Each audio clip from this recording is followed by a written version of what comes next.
Assalamualaikum warahmatullahi wabarakatuh. Perkenalkan, nama saya Siti Nurjana dari kelas E3, Prodi Ilmu Komunikasi, Fakultas Dakwah dan Komunikasi, Universitas Negeri Islam Sunan Ampel, Surabaya. Pada video kali ini, saya akan menjelaskan dan mempresentasikan tentang proses pengumpulan Al-Quran pada masa Umar dan Abu Bakar As-Siddiq. Untuk penjelasan yang pertama, yakni saya akan membahas tentang pengertian proses pengumpulan Al-Quran.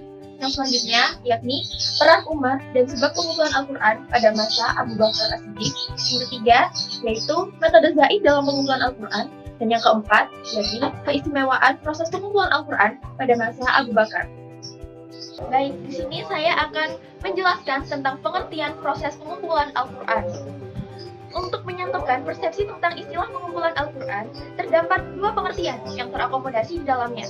Kedua pengertian itu merujuk kepada kandungan makna jama'u Al-Quran, atau bisa disebut juga dengan pengumpulan Al-Quran.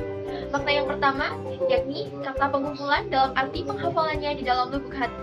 Sehingga orang-orang yang hafal Al-Quran di dalam lubuk hati mereka bisa juga disebut dengan jama'ul Al-Quran atau hufaz Al-Quran. Baik, merujuk pada makna yang kedua, yakni kata pengumpulan dalam arti penulisannya. Apa sih pengumpulan dalam arti penulisannya? Oke, R.M. Dava Fadilah dalam jurnalnya yang berjudul Proses Pengumpulan dan Penerimaan Al-Quran menyatakan bahwa makna pengumpulan dalam arti penulisannya yaitu penghimpunan seluruh Al-Quran dalam bentuk tulisan yang memisahkan masing-masing ayat dan surat atau hanya mengatur susunan-susunan Al-Quran saja dan mengatur susunan semua ayat dan surat di dalam beberapa sohifah yang kemudian disatukan sehingga menjadi suatu koleksi yang merangkum semua surat yang sebelumnya telah disusun satu demi satu. Kedua pengertian pengumpulan tersebut terdapat pada firman Allah dalam surat Al-Qiyamah ayat 17 yang berbunyi, Inna alayna jam'ahu wa qur'anah. Sesungguhnya atas tanggungan kamilah untuk mengumpulkannya di dadamu dan membuatmu pandai membacanya. Peran Umar dan sebab pengumpulan Al-Quran pada masa Abu Bakar As-Siddiq. Menceritakan sedikit tentang masa kekhalifahan Abu Bakar. Jadi, ketika masa kekhalifahan Abu Bakar, beliau banyak sekali dihadapkan dengan banyak peristiwa. Seperti tidak mau menunaikan zakat, munculnya nabi palsu, hingga kemurtadan. Karena itu, beliau menyusun kekuatan dan mengirimkan pasukan untuk menumpas gerakan tersebut. Perang Yamamah terjadi pada tahun 12 Hijriah antara kelompok Muslim melawan kelompok yang menyatakan diri keluar dari Islam atau bisa disebut juga dengan Murtad di bawah pimpinan Musailamah Al-Kadzab. Muhammad Mustafa Al-Hazmi dalam bukunya yang berjudul The History of the Quranic Text mengatakan bahwa Perang Yamamah mungkin termasuk pertempuran terbesar dan paling sengit terjadi di Yamamah ketika melawan Musailamah yang pasukannya melebihi 40.000 orang dan memiliki ikatan suku yang sangat kuat di daerah itu. Dalam peperangan Yamamah, yaitu perang kemurtadan atau riddah, banyak penghafal Quran yang terbunuh. Jumlah yang terbunuh dari pihak musuh adalah 10.000 orang, dan juga ada pula yang meriwayatkan 21.000 orang. Sedangkan dari pihak umat Islam sendiri, yang terbunuh adalah 600 orang. Ada pula yang mengatakan 500 orang. Di antara yang terbunuh, banyak terdapat sahabat Nabi yang senior. 70 di antaranya adalah para penghafal Al-Quran. Sedangkan Al-Quran yang tertulis pada saat itu masih berupa lembaran-lembaran yang tercecer. Hal tersebutlah yang membuat Umar Ibn Khattab merasa khawatir akan keberlangsungan Al-Quran. Lalu, ia menghadap Khalifah Abu Bakar dan mengajukan usul untuk mengumpulkan dan membukukan Al-Quran. Faktor pendorong usaha penghimpunan tersebut yakni dikarenakan adanya kekhawatiran hilangnya sesuatu dari Al-Quran yang disebabkan banyaknya para sahabat penghafal Al-Quran yang gugur di medan perang Yamamah. Atas desakan Umar tersebut, kemudian Abu Bakar berkenan untuk memerintahkan pengumpulan tersebut walaupun pada awalnya beliau menolaknya dengan alasan bahwa hal tersebut bukanlah perbuatan yang dilakukan oleh Nabi.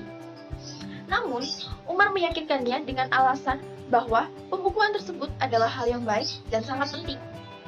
Abu Bakar As-Siddiq mengemban tugas pemeliharaan Al-Quran dengan melakukan penghimpunan naskah-naskah Al-Quran yang berserakan menjadi satu mushaf. Faktor pemilihan zaid. Setelah Abu Bakar merasa yakin dengan keputusannya tersebut, maka diutuslah Zaid bin Thabit untuk mulai mengumpulkan Al-Quran. Pemilihan Zaid sebagai orang yang ditugasi untuk mengumpulkan Al-Quran menurut beberapa ahli ilmu Al-Quran didasarkan oleh beberapa alasan. Di antaranya adalah karena Zaid adalah seseorang yang cerdas, masih muda, dan tidak memiliki sifat yang tercela.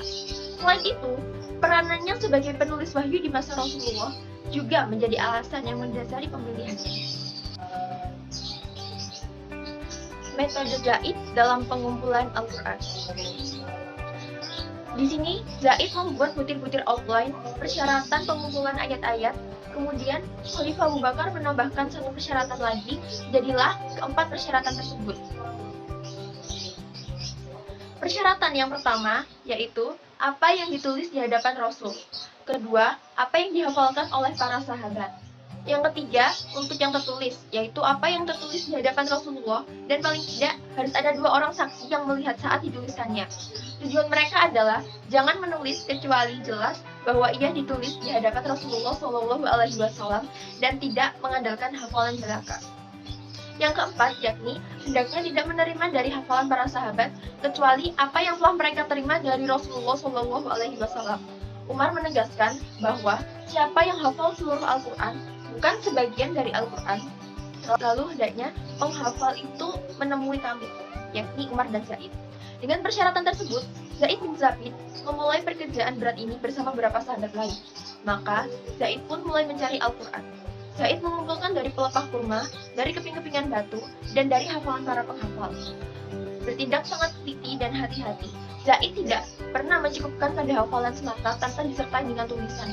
Kehati-hatian Zaid terbukti pada saat Zaid mengatakan bahwa dan aku dapatkan akhir surat At-Taubah pada Abu Huzaimah Al-Ansari yang tidak aku dapatkan pada orang lain.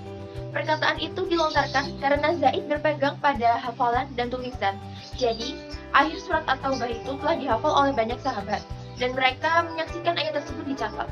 Tetapi catatan hanya terdapat pada Abu Huzaimah Al-Ansari dan Zaid tidak mau menerima dari seorang sebelum disaksikan oleh 2 orang saksi. Dan ini menunjukkan bahwa Zaid radhiyallahu an tidak pernah merasa puas hanya dengan tulisan semata sebelum tulisan itu disaksikan oleh orang yang menerimanya secara pendengaran langsung dari Rasulullah.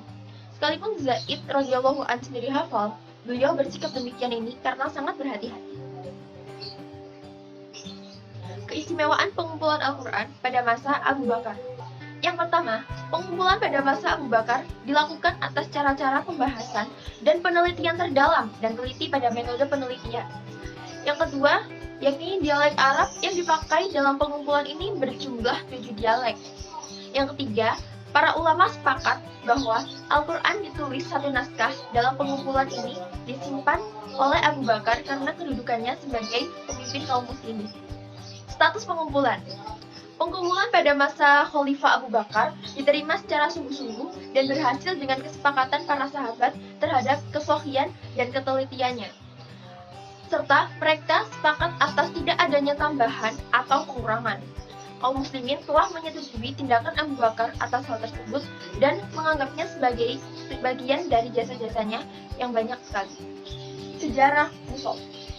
Jadi, sebelum pengumpulan masa Abu Bakar, kata Al-Mushaf tidak identik dengan Al-Quran. Penyebutan Mushaf didefinisikan setelah pembukuan Al-Quran. Dan Abu Bakar merupakan orang yang pertama mengumpulkan kitab Allah dan menyebutnya dengan kata Mushaf. Penyerahan Al-Quran. Setelah Abu Bakar wafat pada tahun 13 Hijriah, Mushaf Al-Quran yang saat itu selanjutnya dipegang oleh Khalifah Umar bin Khattab, dan sepeninggal Khalifah Umar, Mushaf Al-Quran itu disimpan di rumah salah seorang putrinya yang bernama Siti Hafsah radhiyallahu an, yang juga merupakan istri Nabi Muhammad SAW. Kemudian, pada permulaan pemerintahan Khalifah Utsman, Mushaf itu dimintanya dari tangan Hafsah radhiyallahu an. Kesimpulan, penulisan Al-Quran pada masa Abu Bakar radhiyallahu an dilakukan untuk menghimpun dan menyalin kembali catatan serta tulisan yang ada menjadi satu mushaf dengan tertib surat-suratnya menurut urutan turun wahyu. Pengumpulan Al-Quran memiliki 2 pengertian, yakni penghafalan dan penulisan. Dan Abu Bakar berperan penting dalam pengusulan dan penasehat pembukuan dengan memerintahkan Zaid untuk membukukan Al-Quran. Dan pembukuan Al-Quran yang dilakukan oleh Abu Bakar ini didasari oleh kekhawatiran Al-Quran yang akan hilang. Baik, sekian penjelasan dari saya. Maaf apabila ada kesalahan kata maupun ucapan. Terima kasih. Wassalamualaikum warahmatullahi wabarakatuh.